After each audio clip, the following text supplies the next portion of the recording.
We are here in Seguin, in one of the most historically endangered places in Texas. Next to us, the Magnolia Hotel, where 13 unsettled spirits are said to reside.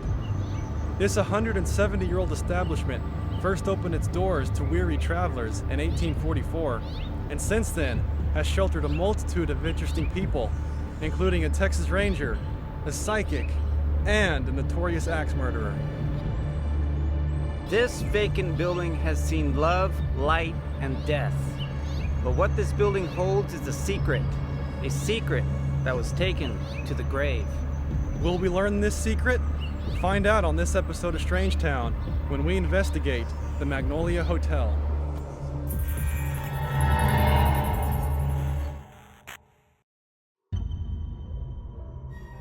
We hail from Austin, Texas, the live music capital of the world.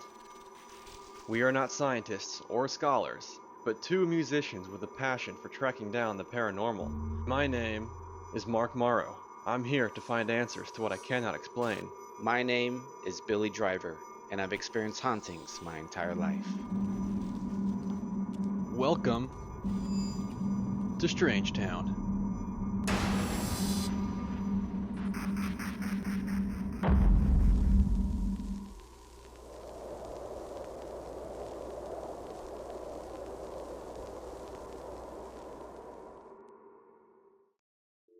Seguin is a city in Guadalupe County, Texas. By the time the first European explorers passed through, the hunter-gatherer Tonkawa Indians lived in the area.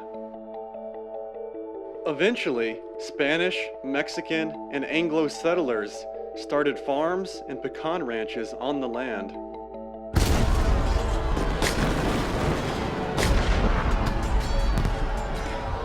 Seguin was founded August 12 of 1838, just 16 months after Texas won its independence at the Battle of San Jacinto. Arthur Swift, James Campbell, and Matthew Caldwell are members of the Texas Gonzales Rangers, who acquired the land originally granted to the Humphreys Branch community by the Mexican government. 33 Gonzales Rangers and Republic veterans established Seguin by splitting 44 shares of land. Originally calling it Walnut Springs, the settlement's name was changed the next year to honor Juan Seguin, who also fought for independence. In 1840, Ranger James Campbell built a two-room building out of logs, similar to this, intended for a local blockhouse to shield them from an Indian attack. In 1855, when an Indian raid swept through town, his slaves dug out a cellar beneath his home for protection. But ultimately, he met his demise during a routine cattle run. His body was eventually discovered miles away, scalped with 26 stab wounds and stripped of his clothing.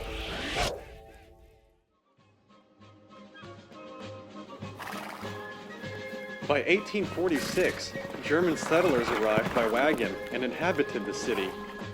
As a pending stagecoach line was intact, Joseph F. Johnson, the second owner of Campbell's home, expanded the back of the property and built Seguin's very first stagecoach station and hotel. The Magnolia Hotel served as an overnight stop for the exhausted, hungry, and dirt-covered riders. One of the bells from the Alamo found its way to the front of the Magnolia Hotel. African-American slaves rang the bell, alerting the town to the arrival of a stagecoach by standing on this stone pedestal. As the years went on, the hotel added 30 rooms and various amenities to please the travelers. Seguin's most famous madam, known as Pink Rosebud, often frequented the hotel and had her own room upstairs. Even though the future was bright, the hotel holds a dark past. A stagecoach traveler once committed suicide on the property, and a local madam stabbed a man and threw him off the balcony, killing him because he didn't pay for her services. A man was suffocated and murdered by an unknown assailant while in his sleep. The hotel also housed a murderer the night that he committed a gruesome killing in nearby New Braunfels. After hacking an innocent child to death, and disfiguring the face of his wife with an axe, William Faust found solitude at the Magnolia until he was apprehended. He was soon shot to death in a jail cell by an unknown assailant. In the 1930s, the hotel converted into apartments, but more recently, due to poor upkeep and the death of the property owners, the building became vacant in the 1990s. Over the next 14 years, the Magnolia developed into a drug addict's haven and refuge to the homeless and squatters.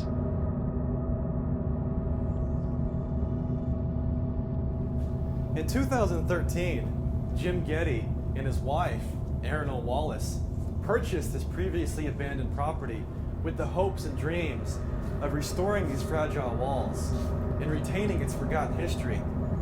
Earlier today, we met with Erin, who is an award-winning historian and genealogist. She's also a published author who has written about the paranormal.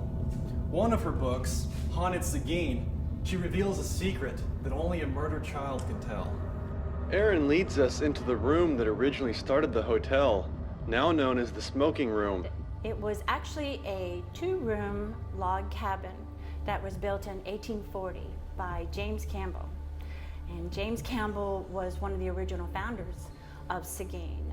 And then sadly, James Campbell, when he was headed out for a cattle run, was sadly attacked by Indians. And he was actually tortured and killed, scalped, and removed of all his belongings. Well, in this room, we have the seat.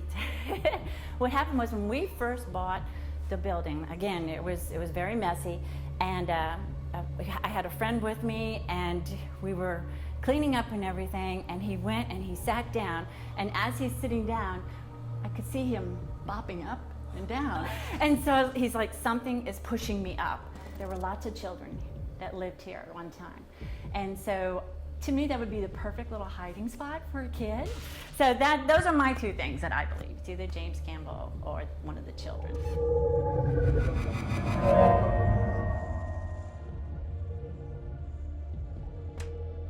Her husband, Jim, joins us as we enter the ballroom. And I get asked a lot, how can it be called a ballroom when it's so small? Well, okay, 1850, not many people. But this is where any kind of social activity would have had. This is also where they would gather every week to discuss, because the men would go to San Antonio or New Braunfels and Gonzales. And so once a week they would come back here and they would, tell each other what they had heard that was going on since there was no newspaper. This is also where the Stagecoach Station was. So if you can even see the way it's laid out, that imagine that there would have been seats that went all the way around. Good feeling of being able to get off the stagecoach to relax. And so I think this is a very happy room, except for our weeping lady. The weeping lady is such a sad story. I was told by an old timer, actually several old timers, that she came to greet her sweetheart that was supposed to arrive on the stagecoach station, excuse me.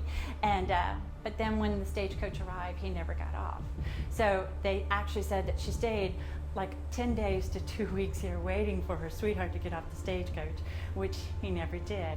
They said that she didn't want any food, she didn't want any water, and then one day she just disappeared. So nobody really knows what happened to her, but we've had several people say that they have seen her looking out the window. This window right here, yes. And they actually caught an incredible picture of her leaning out the window, sadly looking for her sweetheart. Outside, we meet Dakota, a local paranormal investigator who has witnessed the weeping lady.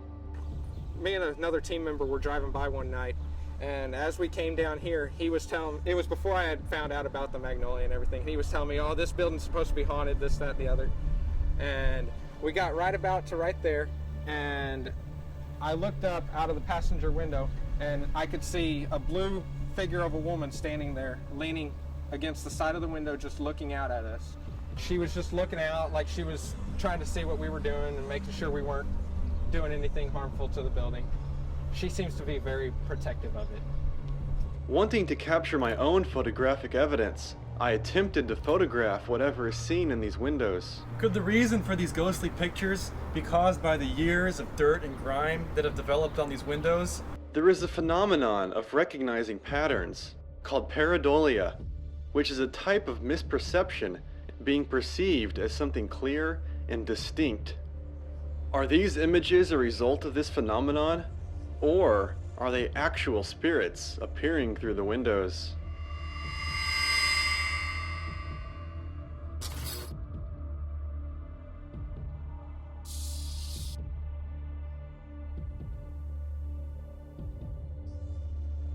We move into the kitchen and original saloon area of the hotel. We've had paranormal teams come, and they would capture a shadow figure. When you turn the fan on, you would get this massive shadow figure that go around it. And it got to the point where it was being filmed so much that finally it broke. Also in here is when, if you open the cabinets, they'll come back and they'll be checked. And I've actually had them though, where I've closed them and she's opened them.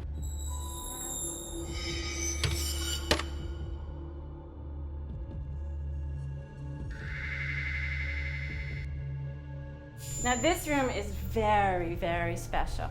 It's actually considered more special to all of the paranormal people that come to visit than even William's room. And that is because when it was the home in 1930, it was the room where the children would stay. So we've always called it the children's room. Well, when I was pulling down the sheetrock, and then the wallpaper, and then another piece of wallpaper, I found a doorway that was actually covering this pantry area up.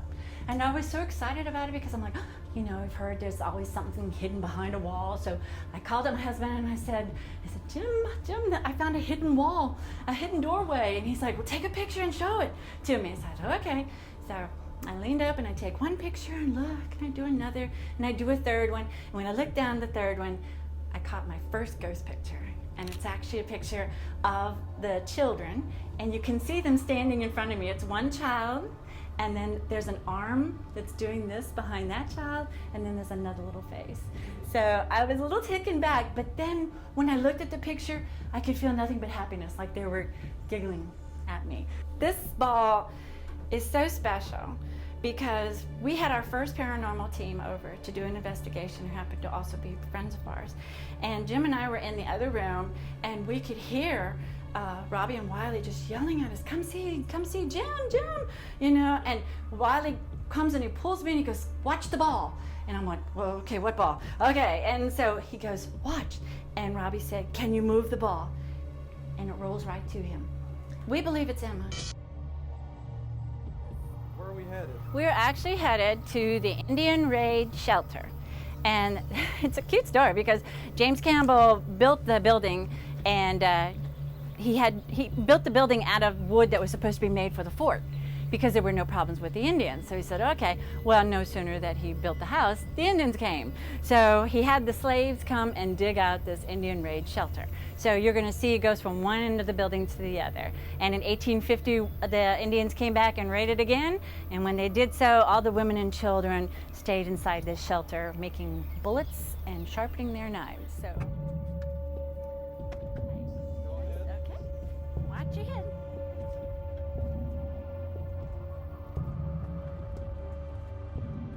This room is just incredible. Just imagine that it was completely done by hand. So they dug this completely out, and you can even see the pegs. Look at that, the wooden pegs. Oh, man. They didn't use nails, they had wooden pegs, so I find that to be quite special.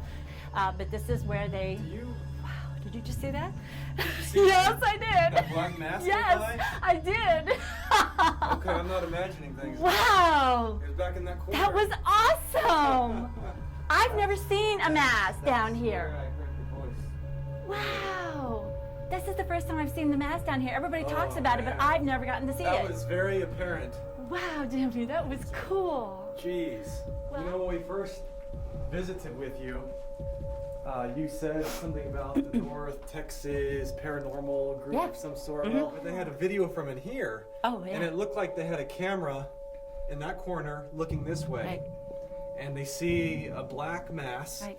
shoot from that window and across this wall. Exactly. What I just saw. Exactly, right. And I got to see it too. That's so cool. And I mean, exactly what I saw in that video Wow, that's awesome. is exactly what I just saw happen in this corner.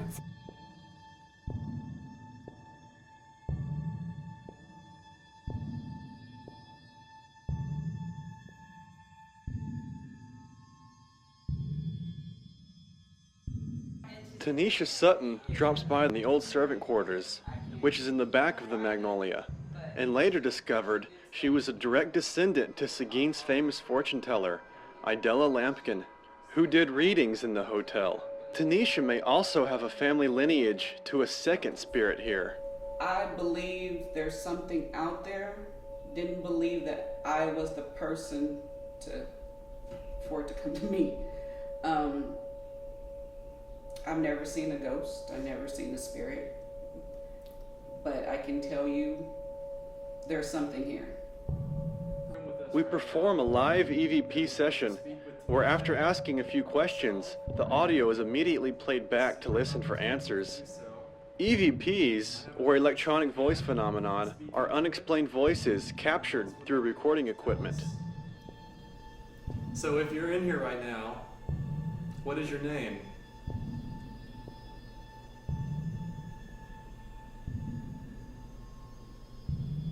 Do you have a relationship to anyone in this room?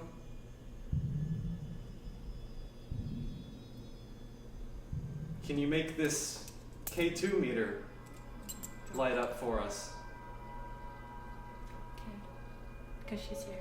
The K2 meter in Aaron's lap detects electromagnetic energy in the air and illuminates a series of lights when detected. What are you trying to tell us right now? Look. Is it Tanisha you want to speak to? Okay. I think you're gonna get something. Even though because- nothing was captured during this live session, we did hear this right before the live playback through the camera's audio.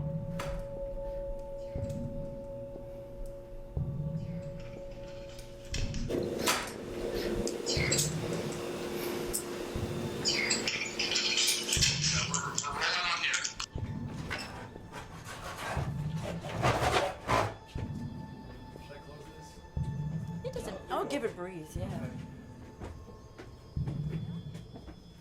You're on the second floor, and when the apartment, actually, like in the 1970s, 1975, they started renting out to anybody they could, just to fill the space, and it started taking on a lot of not too pleasant tenants. And then eventually it became just empty, like around 1990. And that's when all of the squatters started to come in.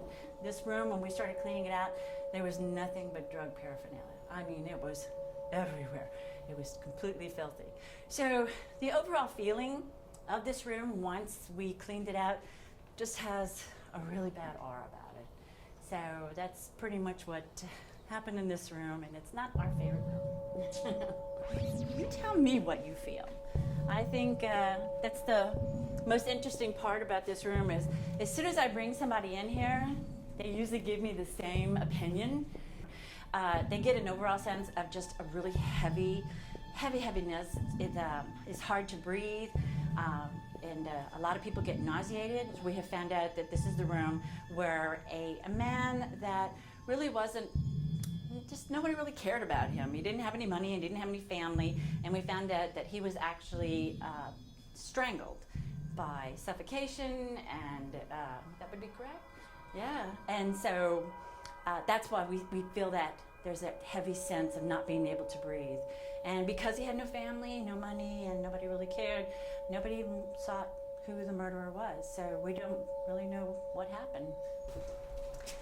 And then this is kind of a unique spot in the hotel because when we first got here, I brought my sister on a tour, my oldest sister, and we walked through here, and I'm just oohing and awing and showing her and everything. And when we got to this point, we had ice. I I mean, an ice breeze that went right through us both. Now, this is something that I've experienced before, but she's not in paranormal. And so we both stopped in our tracks, and I knew she was going to be scared. And I turned to her to see her reaction, and she just looked at me and said, "Just tell me if it's good or bad." And I said, "It's good." And she's like, "Okay." So that was our actual first feeling of a spirit in this area right here. And then as we have learned that we've discovered that there's a very bad energy about this room. We've had a lot of paranormal teams capture the screaming, and we have psychics that come in and they'll explain to us, and we have discovered that a female had a very, very, very bad incident. That's in this bathroom. In the pink bathroom, yes. And so it's just a very unpleasant feeling that you'll get right here. And when the psychics come, they'll start doing, "Oh, this is bad, this is bad, this is bad." And the answer to this is there. And they say once you go up in the attic, you will find the answer to what this is. And Jim and I have decided not to go in. So, yet. Yeah. We haven't gone in. Something's holding that down. That's blocked. We Yeah. tried to really? lift this, and there's a lot of pressure, so something is holding that down. We're not really ready to find out. I mean, what if it is something really bad? Well, she had a blessing by a priest and a Pentecostal chaplain. So she had two religious leaders come in and bless the house. And one of them is Chaplain Rob Hall from Austin. And this is the area, when he comes to the house, he cannot stand underneath this attic. He gets profusely sweating and he gets overwhelmed. And we were here one evening during a movie premiere, and he just broke out in sweats and he had to run downstairs. He has a very hard time being right here. But I've not had anything bad happen to me. I don't think she's afraid of everybody here. I think there's one or two that are probably best if they didn't stay here. So who is Hitsy? Hitsy's our special little girl. We kept noticing the door slamming, constantly slamming and opening, slamming. And it's such a tiny little door, and there's no wind over there, so we knew we had some kind of entity up here. But then we noticed that every time we came near this room, we would hear the song, the Itsy Bitsy Spider. So, once we started hearing the Itsy Bitsy Spider, then we started hearing the story about the little girl who stayed in this room. And the story goes that her mother was a single parent, and she actually had to go to work and couldn't afford a babysitter. So she would leave Itsy by herself to tend to herself in this room. And we believe that whenever she got frightened, she would get in the closet and lock the door. And so that's what the slamming of the cabinet open and close. And after we kept hearing the Itsy Bitsy Spider song, when we did our research, we found out that the little girl's name is Itsy. Down came the rain and washed the spider out. That's actually her name. It's actually her name. What a So coincidence. it was her way, we believe, of telling us that her name was Itsy. And the itsy bitsy spider went up the spout again. Now, I was told by the previous owner that when it was a 10-room hotel, that there was only one bathroom. And this would have been the only bathroom for the whole hotel. When they made it into an apartment, this bathroom actually would have gone to this apartment.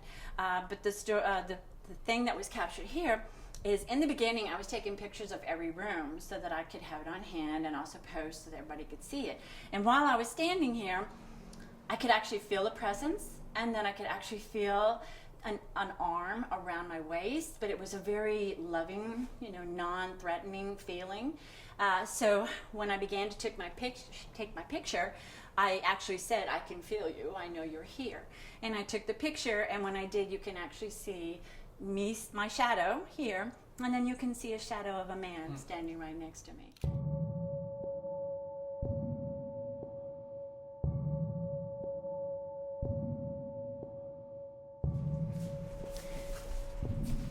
So this is the room that so many people know this hotel for. And Mr. William Faust, who of course is the axe murderer in That's right. that murdered Emma. For his reasons to do it were just unbelievable. What he was like a substitute druggist, which nowadays would be called a pharmacist. That night, the local asked if he could substitute for another pharmacist here in Seguin wanted to know if he could substitute for him. So he was staying at the Magnolia Hotel. But his wife was rather afraid of sleeping by herself, so he said, listen, why don't you go stay with our friends, the Vocals and Navramples? Go ahead and stay with them, and I'll stay at the hotel. So this was part of his plan, because once he got her there, he actually stole the horse from across the street, who belonged to the owner of the Magnolia, and he rode 2 hours all the way to Navramples, and his goal was to kill his wife. So he broke into the building, and he proceeded to axe her, who was supposed to be sleeping on the floor. But sadly that night, little Emma and his wife decided to swap places. So when he started to axe the body that was on the ground, he realized that he was killing little Emma instead. His wife started to wake up, and when he did, he swung and blinded her. So she never really did see what it was. And Emma's brother walked in, and it was very late and dark, and so he couldn't tell who it was, but he did know what had happened. So realizing the mistake he made, William ran outside, jumped on the horse, rode another 2 hours back to the Magnolia Hotel, put the horse in the stable, came back into the hotel, and went to sleep as if nothing had happened. And I just think that it's just amazing, because his reasoning for doing that was he wanted to kill his wife just so he could marry her sister. He was in hiding for about a week or so, and the thing that sparked it was that they were going, how come William Faust isn't helping us look for this man who tried to kill his wife? And they put two and two together. There was him. They found him, and once the trial had begun, they found him guilty. And when that happened, he admitted. He finally said, "Yes, I did. I did it for this reason." I can tell you that when Jim and I bought the building, we were walking through it, and we walked into this room, and I knew that it was actually the room of William Faust. And so I was expecting to have that, horrible feeling of a murderer and be frightened. And yet when I walked in this room, it was totally the opposite. It was more like he was ashamed. It was like a room of a coward, almost like you could feel him like hiding in a closet, that type of feeling. And I couldn't understand why I was sensing that kind of feeling from an axe murderer. And then I started putting two and two together, and then I realized that little Emma had sent me to this building for a reason. She had a secret that she wanted to get out. And as I started the journey of trying to figure out what that secret could possibly be, once I learned what it was, I realized that he should feel like a coward. The way it ended was just amazingly shameful on his part. Has learning this secret affected the way that the ghost of Mr. Faust treats you? No, because I think he knew that she was going to tell me eventually. Now, occasionally we do get the scent. It's a very unpleasant scent that will pass through, and that's when we know he's here. And when you are doing your investigation, I guarantee you he will eventually show, because he gets upset if you're in here too long, and the scent will come. So it's probably best that we don't know him the secret. This is true. So that he will show himself to us. I agree. Hopefully. I agree. And you are going to get the scents and the sounds and all of the noise that Jim and I don't. And so I think, and then I so wonder, once the book is out, what's going to change?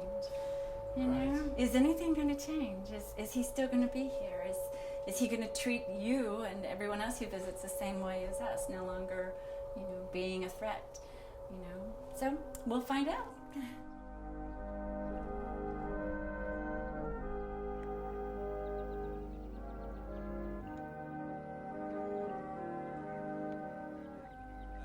Emma was laid to rest here at the Comal Cemetery 140 years ago to this date. A line of mourners stretched for over 1 mile to attend her wake, and it was the largest ever funeral in the county's history.